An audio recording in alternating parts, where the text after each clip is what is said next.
Buenos días, mis hermanos. Les saludo en el poderoso nombre de nuestro Señor Jesucristo, anhelando volver a reunirnos juntos, deseando alabar juntos al Señor, predicar la palabra en presente con ustedes, en medio de toda la congregación. Damos gracias a Dios que por estos medios nos permite todavía comunicarnos, pero nada parecido a estar juntos y en medio de la iglesia, saludándoles y bendiciéndoles. Esta semana tuvimos la oportunidad, algunos pastores, de reunirnos con el alcalde y buscando cómo pronto abrir las iglesias. Se nos dieron algunas normas, algunos protocolos que se deben cumplir para evitar que esta pandemia se siga extendiendo. Queremos cumplir con esos parámetros, obedeciendo a Dios primeramente y luego a estos gobernantes que Él nos dejó. Próximamente les voy a estar dando noticias de cómo vamos arreglando las cosas. Ya estamos adquiriendo algunas cositas que se necesitan en la iglesia, el termómetro, un tapete para los pies, todas esas cositas que ustedes ya han oído mentar. Pero próximamente les vamos diciendo cómo vamos avanzando. Sigamos orando, que Dios nos permita congregar y que podamos juntos alabar el nombre del Señor en un tiempo ya no muy largo. Damos gracias a Dios. Hoy quiero compartir con ustedes Dios como Padre en medio de las crisis. Quiero que nosotros entendamos que tenemos un Padre que nunca nos falla. Nuestros padres terrenales, por buenos que hayan sido, les encontramos algunas fallas, pero tenemos un Padre que nunca nos ha fallado y nunca nos fallará. Y es bueno que nosotros en este día y en esta semana que comienza, valoremos a Dios como Padre en medio de estas crisis que nosotros vivimos. Estamos viviendo una crisis grande con esto del coronavirus, con esto del COVID-19. Es una crisis que nos afectó a todo el mundo. Nuestro Padre terrenal, para los que lo tienen, pues es poco lo que puede hacer. Pero nuestro Padre celestial sí sabe qué hacer en medio de estos tiempos. Vamos a Mateo capítulo 6, en el verso 32 y 33. Y allí leemos un versículo que es importante, que nosotros hemos estudiado otras veces, pero que es muy importante tenerlo en un día como esto, tenerlo en un día como este, tenerlo claro en nuestra mente. Dice la Reina Valera, Mateo 6:32, porque los gentiles se refiere a aquellas personas que no tienen a Cristo, que no han recibido al Señor, porque los gentiles buscan todas estas cosas, pero vuestro Padre Celestial sabe que tenéis necesidad de todas estas cosas. Miren cómo se habla de cosas y cómo se dice de que nuestro Padre Celestial sabe que nosotros tenemos necesidad de esas cosas. Quiero leerles en la Nueva Traducción Viviente el mismo verso, el 32. Esas cosas, dice esta versión, dominan el pensamiento de los incrédulos. Pero su Padre Celestial ya conoce todas sus necesidades. La Biblia nos enseña que el ser humano es un ser tripartito, quiere decir formado por espíritu, por alma y por cuerpo. Por lo tanto, un creyente necesita ser atendido en esas tres partes, y Dios nos ha dejado precisamente cómo atendernos en cada una de esas áreas. Tenemos un Padre del Espíritu que es Dios. Dice Hebreos capítulo 12, verso 9, refiriéndose a Dios como el Padre de los espíritus. Él es espíritu, y entonces en esa área tenemos un Padre. Todos tenemos un Padre que es del cuerpo. Todos venimos de un papá, es decir, el Padre biológico. Todos estamos en esta tierra porque fuimos engendrados por un Padre biológico, bueno o malo o regular, pero fuimos engendrados por un Padre biológico que nos permitió tener este cuerpo. Y Dios es tan supremamente bueno que también nos da un Padre del alma, que es un ministro. Cuando nosotros ya llegamos al cristianismo hay un ministro que nos guía, que nos ayuda. Por eso Hebreos 13, en el verso 17, dice que debemos obedecer a los pastores, sujetarnos a ellos, dice el versículo, porque ellos velan por vuestras almas como quienes han de dar cuenta. ¿A quién? Al Señor.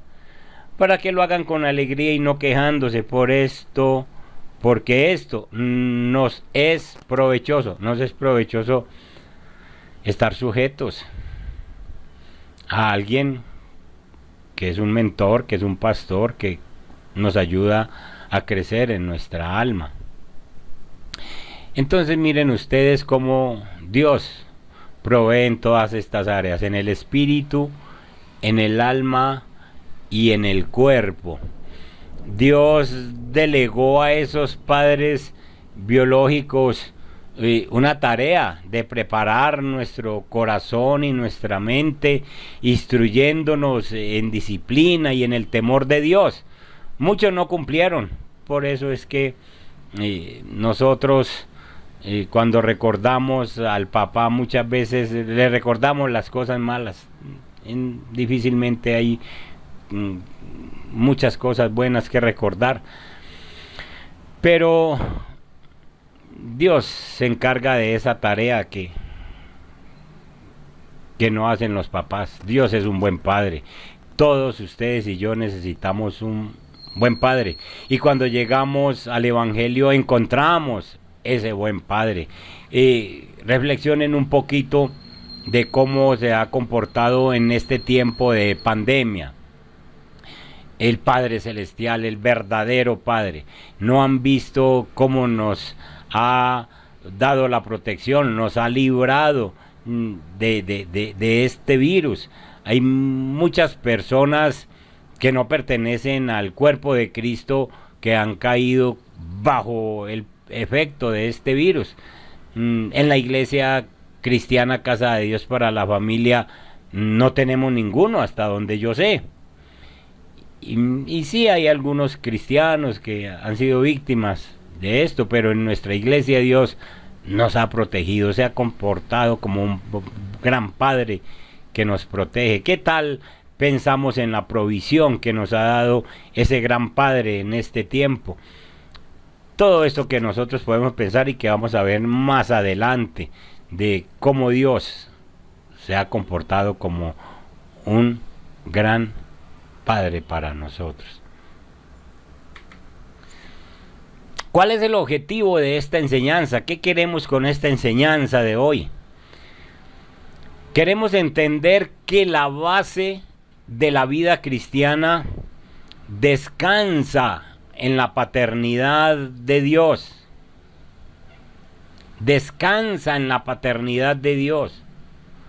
La Biblia dice en Juan 3:16, porque de tal manera amó Dios al mundo que envió a su Hijo unigénito para que todo aquel que en él cree no se pierda, mas tenga vida eterna. La obra redentora del Señor Jesús es la iniciativa de un Padre amoroso que diseñó un plan de salvación para todos los que pasamos a ser sus hijos. Veamos entonces algo sobre la paternidad de Dios. La paternidad de Dios tiene unas características muy importantes. La paternidad de Dios es revelada por Dios mismo. Es decir, Él mismo nos habla en la Biblia de que nosotros lo vamos a llamar Padre a los escogidos. En Jeremías capítulo 3:19, estos versículos que yo les dejo ahí es para que ustedes vayan allá. Si estoy muy rápido en la predicación o si ustedes no tienen todavía el tiempo de ir y buscar a la Biblia, pero ahí les quedan para que ustedes vuelvan y lo miren.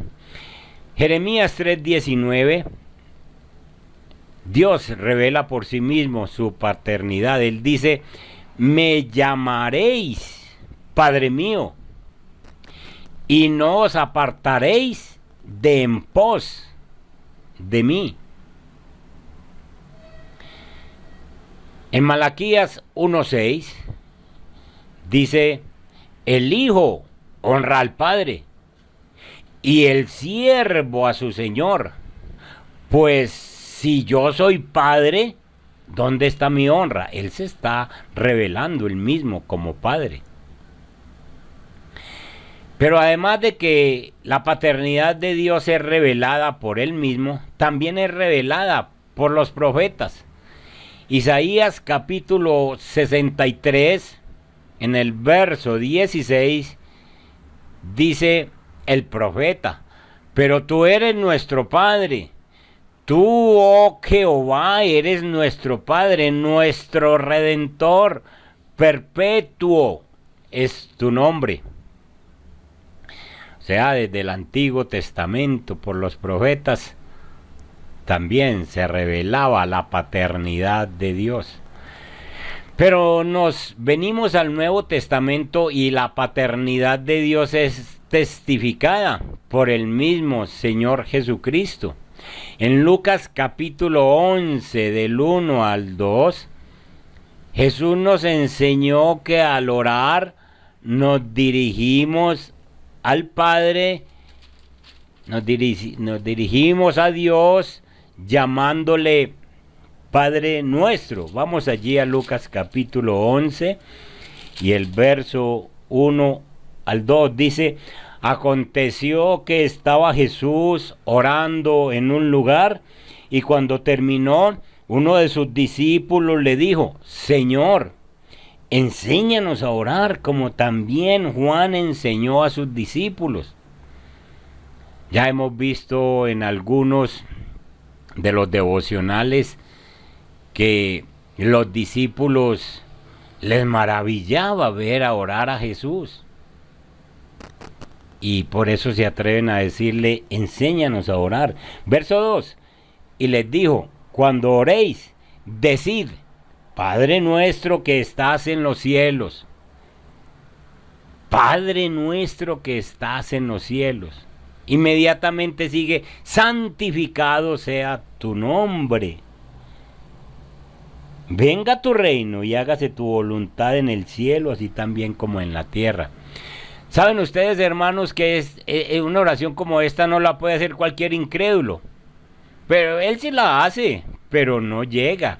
Porque es que después de que dice, Padre nuestro que estás en los cielos, dice, santificado sea tu nombre. Usted y yo tenemos que pensar en ese versículo, en esa frase y saber que si somos hijos, tenemos que santificar el nombre de nuestro Padre.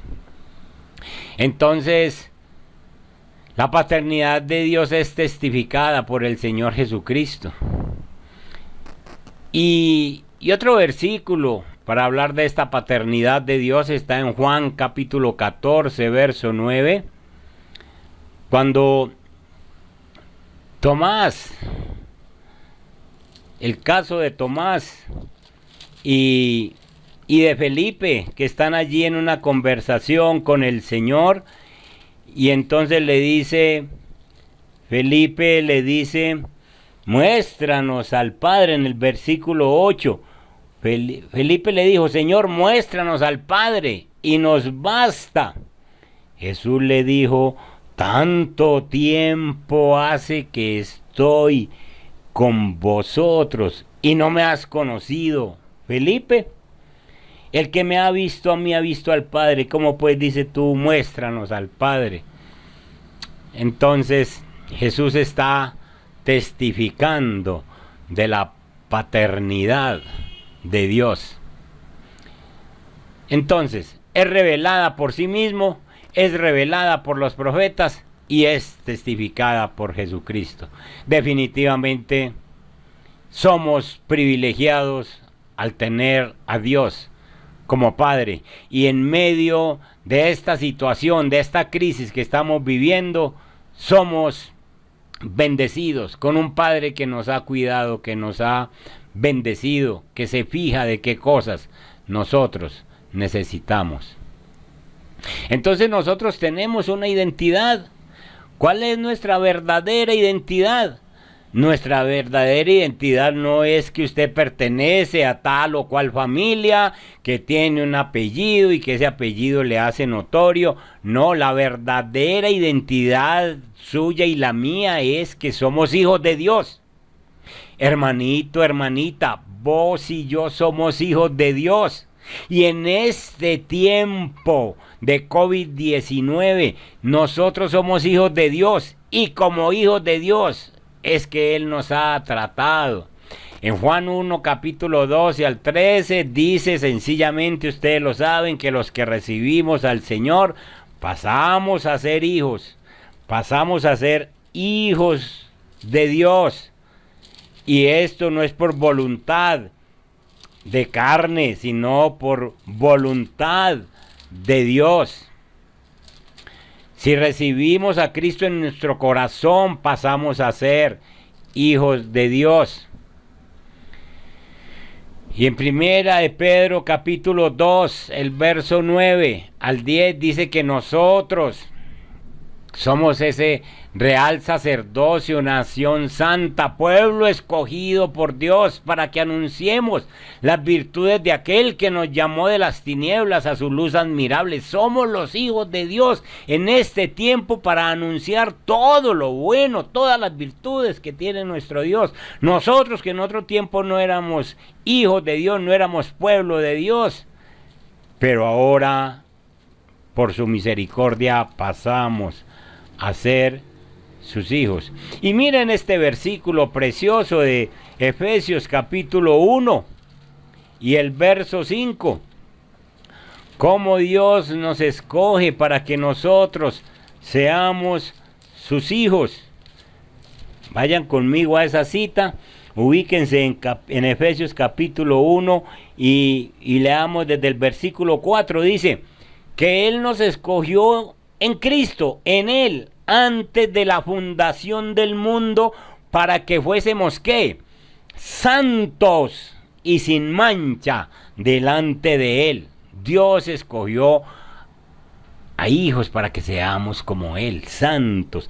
Y dice el versículo 5, ¿cómo nos escogió? En amor, por puro amor, hermanos. Esa es nuestra identidad, habiéndonos predestinado para ser adoptados hijos suyos por medio de Jesucristo, según el puro afecto de su voluntad, porque Él quiso. usted y yo no sabíamos que un día íbamos a pertenecer al pueblo de Dios y que íbamos a tener un Padre tan supremamente amoroso, mis hermanos. Pero Dios como Padre satisface nuestras necesidades básicas. Ahí tenemos algunas necesidades básicas. Hay muchas otras en las que Dios nos satisface. Pero nos satisface en amor, nos satisface en seguridad, dándonos seguridad. Nos da la provisión, nos da la protección, nos da la enseñanza. Y como hijos, pues obviamente nos disciplina, mis hermanos. Veamos algunos apartes de esas bendiciones que Dios nos da, cómo nos nutren esas necesidades básicas. El amor es incondicional. Él no se fijó en nosotros primero para decirnos de qué familia veníamos, cómo éramos, qué tan pecadores éramos. Nos extendió su amor incondicional. Dice la Biblia en Romanos capítulo 5, verso 8, que Él nos amó siendo nosotros pecadores, estando hundidos en el pecado. Dios nos miró con amor. Muchos hemos escuchado desde la niñez que el Señor nos ama. Sin embargo, no es hasta que empezamos a entender la verdadera naturaleza de su amor interminable que nuestras vidas comienzan a cambiar drásticamente. Cuando nosotros entendemos su amor, entonces cuando yo entiendo su amor, la ansiedad es cambiada por la paz. Cuando yo entiendo su amor, la depresión es cambiada por el gozo. Cuando yo entiendo su amor, el temor es cambiado por la confianza. Dios nos amó incondicionalmente. Dios te ama como un hijo, como una hija. No hay nada que tú puedas hacer, escúchame bien, no hay nada que tú puedas hacer para que Dios te ame más. Dios ya te amó con todo el amor, tanto que entregó a su hijo por ti. ¿Qué más puede hacer entonces? Entonces guárdate, aprende en esta mañana que el amor de Dios es incondicional, que Dios te ama y porque te ama es porque te ha cuidado, porque te ama es porque te ha provisto, porque te ama es porque te saca invicto de esta situación. Nosotros vamos a pasar de esta situación tan difícil que está pasando la humanidad, porque tenemos que contar a nuestras generaciones siguientes, a otras personas que no conocen a Dios, tenemos que contarle de ese amor. Pero también el Señor nos da seguridad. Y ustedes se leen, hermanos, en Isaías capítulo 41. Pueden leerse todo el capítulo. Ese capítulo 41 habla de una seguridad que Dios nos da. Una seguridad en la que nosotros podemos estar tranquilos. Seguridad no es ausencia de peligros. Seguridad, hermanos, es que nosotros sencillamente tenemos a Dios de nuestra parte. Y entonces, aunque hayan peligros, aunque haya situaciones, nosotros estamos seguros con nuestro Dios. Él es nuestro Padre. Entonces es necesario que nosotros hablemos y pensemos de esa seguridad. ¿En qué podemos estar seguros? Nosotros podemos sentirnos seguros y confiados porque cuando estamos en caminos desconocidos, Él va con nosotros. Dios está con nosotros. En este tiempo entonces tienes la seguridad de que Dios está contigo. Hay caminos peligrosos, son caminos desconocidos, toda esta situación que estamos viviendo, pero Dios va con nosotros, mis hermanos. Nosotros podemos sentirnos seguros y confiados porque nuestro Dios está vivo. Nosotros no tenemos seguridad en ídolos ni en otros dioses, tenemos seguridad porque nuestro Dios está vivo. Usted sabe que nuestro Dios lo siente, está vivo, y entonces su seguridad está firme, porque es un Dios vivo el que nos acompaña, el que nos asiste. Usted y yo podemos sentirnos confiados porque Él nos defiende de nuestros enemigos. Como dice la Biblia que Él nos sostiene con la diestra de su justicia. No teman, yo estoy con ustedes. Yo voy con ustedes. Hermanos, estamos tranquilos en el Señor y estamos seguros porque Él sigue hablando y haciendo maravillas en nuestra vida. Es una maravilla lo que está pasando en este tiempo y cómo Dios cuida de su pueblo. Entonces, estamos viendo cómo Dios satisface nuestras necesidades básicas: amor, seguridad, provisión. ¿Qué decir de la provisión? ¿Has visto cómo Dios te ha cuidado en este tiempo, hermanos? ¿Has visto? Ayer hablaba con una hermana que me decía: se me está acabando el mercado y el Señor llega con otro. Ah, ese es nuestro Dios. Él se encarga de darnos la provisión a nosotros. Él se encarga de darle la provisión a los animales. ¿Han visto cómo a los animales no les falta nada en este tiempo? Dios provee para todos, hermanos. Y ahora recuerdo cómo el Señor tiene momentos de provisión especial. ¿Se acuerdan de Elías?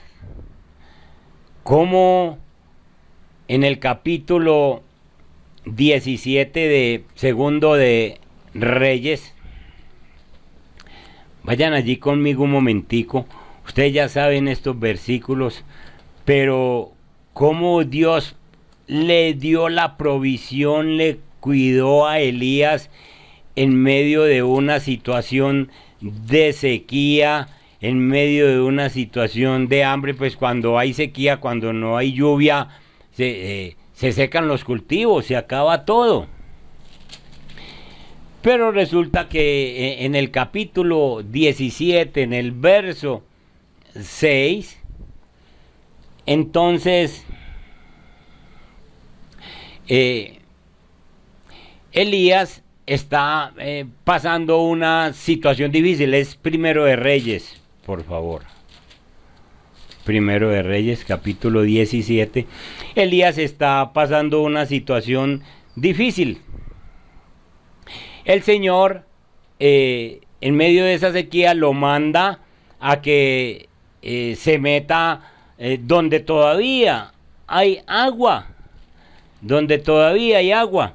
Y dice en el versículo 5, y él fue e hizo conforme a la palabra de Jehová, pues se fue y vivió junto al arroyo de Querit, que está frente al Jordán. Allí en un arroyito había agüita por lo menos. Verso 6. Y los cuervos le traían pan y carne por la mañana y pan y carne por la tarde, y bebía agüita del arroyo. Hermanos, usted, ¿cuántos días se pasó en su casa o se ha pasado en su casa sin salir de esa casa? Y usted no ha visto al Señor llegar con la provisión, con el cuidado, con todo lo que usted necesita. Hay gente que me ha dicho, un pastor me estaba diciendo: hermano, yo he comido este tiempo como nunca, porque me llega una cosa y me llega la otra y me llega la otra. Pues hermano, la provisión de Dios para sus hijos está segura. Dios a nosotros nos da la provisión, igual que a Elías. Esto que nosotros aquí leemos pareciera una exageración. Un cuervo llevando carne y pan. por la mañana y por la tarde. Sagradamente, hermanos. Yo soy testigo de la provisión del Señor y estoy seguro que usted también. Dios, en este tiempo de crisis, cómo se ha manifestado en la vida de nosotros. ¿Cómo no adorar y bendecir a un Padre como estos? Pero además del amor, de la seguridad, de la provisión, tenemos la protección. Ya hemos dicho, muchas personas han caído víctimas de esta situación, de este virus, y a nosotros Dios nos ha protegido. Pero Dios a nosotros también se encarga de enseñarnos. ¿No ha visto cómo el Padre le ha enseñado en todos estos días? Todos los días un devocional, todos los días una voz diferente. Busquemos en tal parte. Yo sigo cada devocional porque a mí me interesa de qué se está alimentando la iglesia y qué es lo que han aprendido. Y entonces, ¿cómo nos ha enseñado el Padre? ¿Cómo ha levantado siervos y siervas que se esmeren en estudiar un devocional y en darnos una comida diaria, diferente de su palabra? ¡Qué gran Padre tenemos, hermano! Doy gracias a Dios por ese rol de Padre, cómo funciona con nosotros. Y nos disciplina. Dios a nosotros nos envía la disciplina que necesitamos. Ahora precisamente pues podemos ver este encierro, como hemos dicho otros días, como disciplina. No querías, cuando ibas a la iglesia, no querías encontrarte con tal hermano. Ahora uno dice, ay, ojalá pudiera volver a la iglesia, ser diferente. Aprenda de esta disciplina. Era de los que llegaba de último a las alabanzas porque no le gustaba la alabanza. Pues ahora el Señor le está disciplinando y le está diciendo, a mí se me alaba en espíritu y en verdad, a mí se me busca, es a mí el que va a alabar. Disciplina. Para todos nosotros esto es una disciplina. Que aprendamos de esto y cuando el Señor nos permita volvernos a juntar, cuando podamos algún día volvernos a abrazar, cuando podamos algún día volvernos a dar la mano, sintamos otra vez ese calor, esa dicha de poder sentir al hermano, de poder bendecir al hermano, de poder estar con el hermano. Dios nos está disciplinando de una forma muy especial, porque somos sus hijos,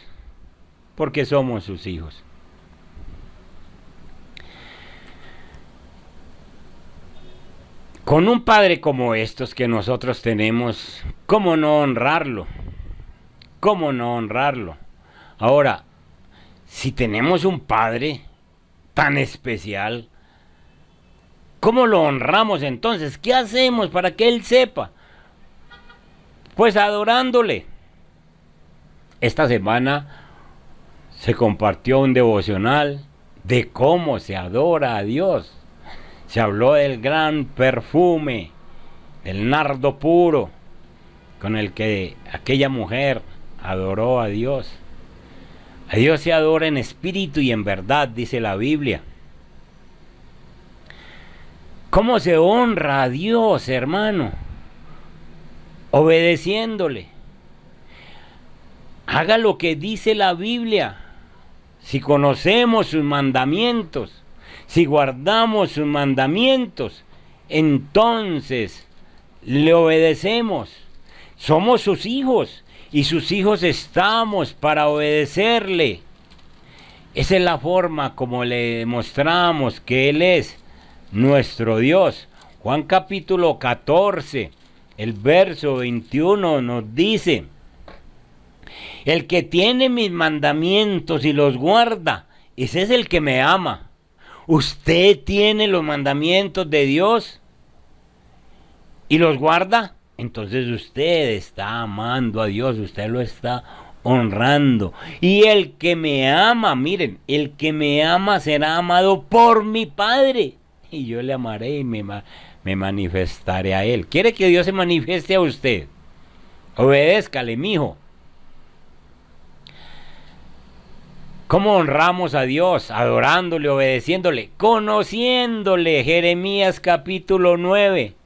Hay mucha gente que dice: yo conozco tal ciudad, yo conozco tales cosas, yo conozco tales comportamientos. Ahí en Jeremías le dice el Señor en qué se debe alabar usted. Jeremías capítulo 9. El verso 23, así dijo Jehová: no se alabe el sabio en su sabiduría, ni en su valentía se alabe el valiente, ni el rico se alabe en qué, en sus riquezas. Verso 24, mas alábese en esto el que se hubiere de alabar, en entenderme y conocerme, que yo soy Jehová, que hago misericordia, juicio y justicia en la tierra, porque estas cosas quiero, dice Jehová. Dedíquese a conocer al Señor. Si de alguna cosa se quiere alabar, es que yo conozco al Señor, yo sé cómo es. Dándolo a conocer, empiece a dar a conocer al Señor, que otras personas conozcan al Señor por medio suyo. En 1 Samuel capítulo 17, 1 Samuel capítulo 17 y el verso 45, vamos a ver qué nos dice la palabra. Dice: entonces dijo David al filisteo: tú vienes a mí con espada y lanza y jabalina, mas yo vengo a ti en el nombre de Jehová de los ejércitos, el Dios de los escuadrones de Israel, a quien tú has provocado. David le está enseñando a Goliat quién es el Señor. Hermano, en este tiempo muéstrele a la gente quién es su Señor, quién es su Padre, quién es el que verdaderamente usted honra. Bueno, y honre a Dios con sus bienes, dándole al Señor lo que es del Señor. Proverbios 3, 9 al 10 dice que honremos al Señor con nuestros bienes. Hermano, así se honra a Dios. Él es su Padre, usted es su Hijo, y debemos honrarle. Reflexionemos y oremos, mis hermanos. Muchas veces se hace difícil entender esta faceta de la paternidad de Dios, porque tenemos un concepto limitado que nos hemos formado debido a las experiencias dolorosas de los propios padres. Cuando nos hablan de padre, pensamos en papá, en el papá terrenal, en el que nos dio este cuerpo. Pídale al Espíritu Santo que le revele a través de la Biblia, de su diario vivir, el verdadero Padre que Dios es. Que tú puedas entender y disfrutar de tu identidad de hijo de Dios. Te repito, Dios fue el que tomó la iniciativa de amarte, de adoptarte como hijo. Ahora, depende de ti disfrutarlo como padre y apropiarte de su herencia. Estamos empezando otra semana. Todavía estamos en aislamiento. Tenemos que cuidarnos. Tenemos que hacer la parte de nosotros. Pero tenemos un Padre que se fija en todo lo que necesitamos. Cierra tus ojitos. Padre que estás en los cielos, te damos gracias, nuestro Señor. Te damos gracias por hablarnos tu palabra. Señor, nosotros sabemos que tú eres nuestro Padre porque la Biblia nos lo dice. Nuestro espíritu nos lo confirma. Nos dice que podemos llamarte Padre, nuestro espíritu. Y tú como Padre nunca maltratas a tus hijos. Tú nos has dado amor. Tú nos brindas seguridad. Tú nos das la provisión diaria. Tú nos proteges. Tú nos enseñas. Tú nos disciplinas. Señor, yo te presento la iglesia, Padre celestial y eterno. Yo te presento la iglesia. Permite que si nosotros podemos decirte, Padre nuestro que estás en los cielos, también seamos capaces de decir, santificado sea tu nombre a través de nosotros. Ayúdanos a santificar tu santo nombre. Gracias, Señor, porque tú como Padre has permanecido fiel. Has permanecido fiel. Enséñanos a ser hijos fieles, Señor. Ya es hora. Y gracias por estas disciplinas, gracias por estos momentos difíciles, porque como hijos nos has tratado, nos has cuidado y nos enseñas. Ayúdanos a aprender de lo que tú nos estás enseñando. Bendice la iglesia. Padre celestial y eterno, bendice la iglesia. Te presento a todos tus hijos, los que han llegado a casa de Dios para la familia, los que escuchan esos devocionales, todas estas personas que están con nosotros, Señor. Bendice tus hijos, Dios mío. Mira, Señor, mira, Padre Santo, qué necesidad espiritual tienen, porque las físicas, estoy seguro, Señor, que buscamos tu reino y tu justicia, y esas cosas se nos dan por añadidura. Bendice a tu iglesia, Señor. Gracias por amar a tu iglesia. En el nombre de Jesús, en el nombre de nuestro Señor Jesucristo, te damos gracias, Padre eterno. Amén y amén. Dios me les bendiga, mis hermanos. Dios me les bendiga.